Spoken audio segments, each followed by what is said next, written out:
bit that excites me is the idea of being able to bring some change. Not overly radical change. The letter that changed everything. It arrived quietly, no ceremony, no announcement, just a plain package delivered by hand to Kensington Palace at exactly 4:32 p.m. on a grey Thursday afternoon. The private messenger refused to hand it to security. It was meant for one person only, Prince William. The handwriting on the envelope was familiar, elegant, precise. It belonged to Sir David Manning, the man who had once been William's private secretary, his mentor, his guide, his shield during the most complicated years of his life. William hadn't seen him in years. He placed the envelope on his desk and stared at it for a long moment. Something deep inside told him whatever is inside will change everything. When he finally opened it, three things fell out: a USB drive, a medical report, and a letter marked simply just truth. The report hit him first. Sir David Manning, metastatic pancreatic cancer, stage 4, prognosis 3 to 6 months, and then came the letter, 10 handwritten pages that began with an apology. David confessed that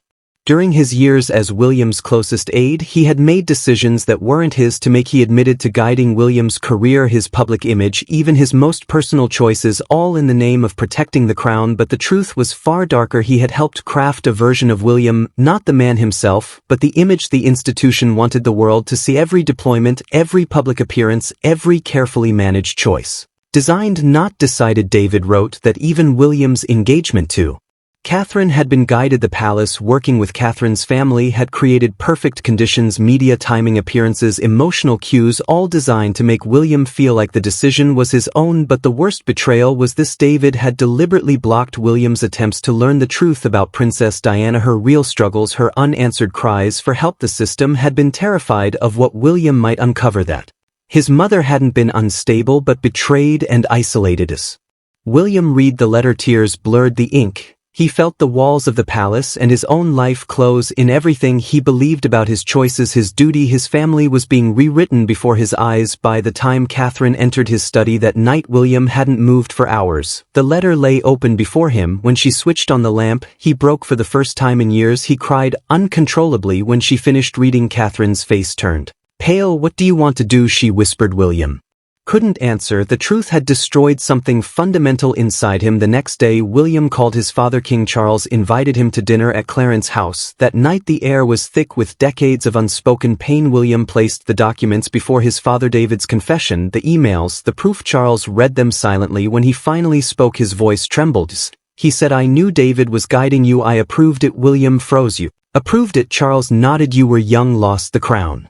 Cannot risk mistakes. You needed direction." William's voice rose, his anger shaking. "Direction? You controlled my life. You treated me like a project, not a son." Charles tried to defend himself. "This is what the monarchy demands." William sacrificed discipline, order. But William shot back, "You mean manipulation? You did to me what they did to Mum." The silence that followed was unbearable. Charles poured himself a drink, unable to meet his son's eyes. For the first time, William saw his father not as a monarch but as a man, trapped in a system that devours those it claims to protect. "I thought I was protecting you," Charles said softly. "Protecting the institution means protecting us all." William answered coldly, "If the institution needs to destroy people to survive, maybe it doesn't deserve to survive." 3 days later, William drove alone, no security, no press, to a quiet hospice in Surrey. David Manning was there, frail and fading, yet lucid enough to understand why William had come. They looked at each other for a long time, the manipulator and the manipulated. Then David spoke first. "I suppose you've read it all." William nodded. "Do you hate me?" David asked. William thought for a moment.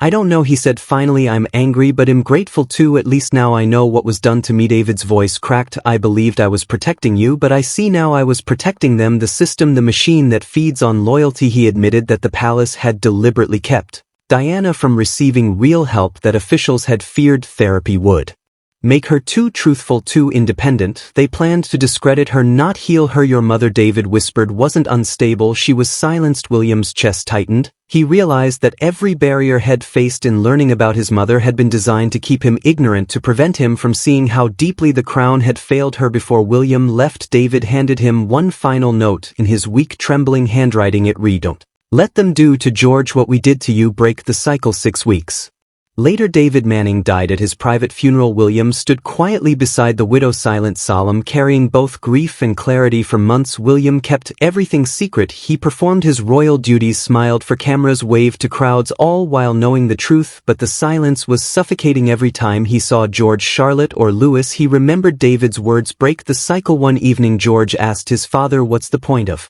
being king if you can't make your own choices?" The question pierced William's heart. That night he made his decision. He would tell the truth. He contacted a respected documentary filmmaker, someone known for honesty, not scandal. He told Catherine what he planned. She stayed quiet for a long time, then said softly, "Once you say it, there's no going back." William nodded. "That's the point," he said. "No more lies." 3 months later the world stopped. In an unprecedented interview, Prince William spoke calmly, clearly, and painfully. He revealed the existence of David's confession, the manipulation of his life, and the truth about his mother's treatment. He didn't attack his father. He didn't demand abolition. He asked for reform. He said the monarchy cannot claim to serve the people while destroying its own. We must change. We must be honest with the world and with ourselves. He read passages from Diana's forgotten letters, her pleas for help, her words ignored. He showed parts of the USB, the proof of manipulation.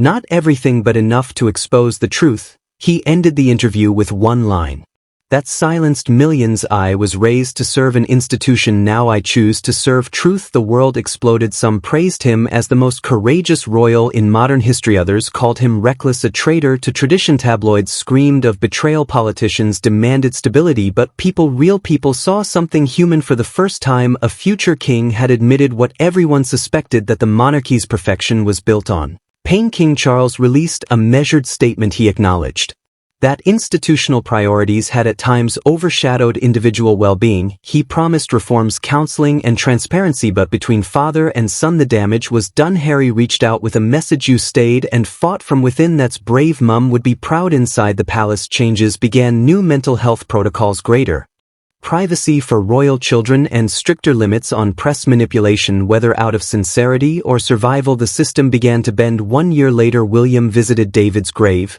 He placed a single white rose on the stone and whispered, "I kept my promise." He thought about his mother, about how the truth had freed him in ways lies never could. He thought about his children and how their lives might finally be their own. For centuries the monarchy had survived through silence, but William had broken it. He was no longer the perfectly managed prince. He was the man his mother hoped had become. The truth had cost him peace, privacy, and perhaps his father's love, but it gave him something the crown could never provide: freedom. Because in the end the real crown isn't worn on the head, it's carried in the heart, that chooses honesty over obedience. And that was the letter that changed everything. So do you think Prince William did the right thing by revealing the truth, or should he have stayed silent to protect the institution? Tell us in the comments below, and don't forget to subscribe, because this royal story is far from over.